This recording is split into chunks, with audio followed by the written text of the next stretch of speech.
I'm just going to tie in golden pheasant topping as a tail. In this fly there's actually a double one. So here we have a golden pheasant head. Now what you see a lot of guys doing is taking these things here as their tail. So take one of them out, stick it on, and you get this ridiculous, unnatural curvature to the thing. And what you have to imagine is what your final fly is going to look like, because if that is the shape of the tail, then your wing is somehow going to have to tie into that, and I said that's unnatural looking. So I'm going to get rid of that. So what I'd prefer to do is to look for, if you look towards this end of the head, things are getting a little bit more of a, less of a curve in them, a bit more flat. Or you can actually use the very big feathers and just use the tip of them, in which case you'll have a dead straight feather. But sure, I usually prefer to take a feather that's closer in full length to the tail that I want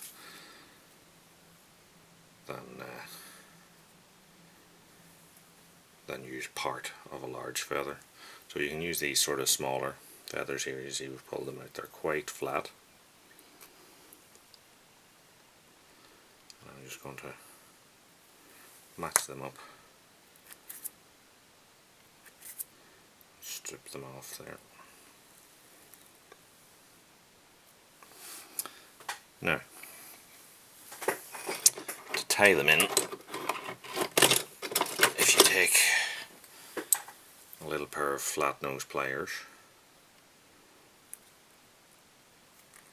and just squeeze the section you intend to tie in, they should lie flatter for you. Now, generally I have a preference for a longer tail maybe than I should do.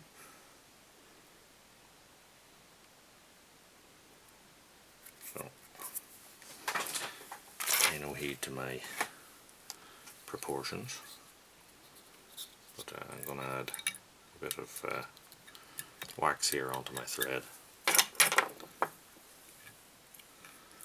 going to wrap down, and what I want here is no step between my tinsel that was my tag and the tie-in point where my tail is going to lie, because if I tied that in just straight up to tinsel, essentially we have a step, you tie in again that and it's just going to kick the tail straight up. So I have my two feathers here in my hand. You can tie them in one at a time if you want, and I'm going to present them up flat against the sort of side of my hook, because as my tie-in thread goes over, it will take them over with it onto the top. So I want them lying directly on the top of the shank. We set that up, then I just push the stalks directly onto the top, and once I get them in, and then put a tighter wrap in front, and that should hold them in the center.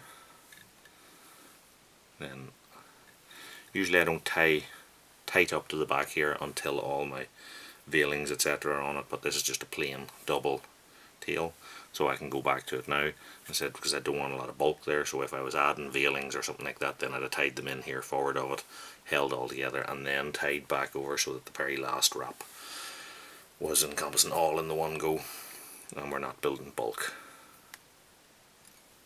So I'll take that down now there, and then we just have a look and see are there any fibres that are out of place. There's one here, so I just slide the scissors up the inside of it, snip it off. Same on this side. See what's happening with it.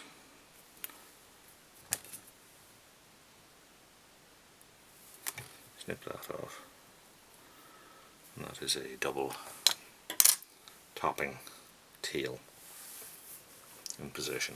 These you can cut off if you want, or you can wrap along with them and just tie your body over them as you go. I'm going to leave them as that for now.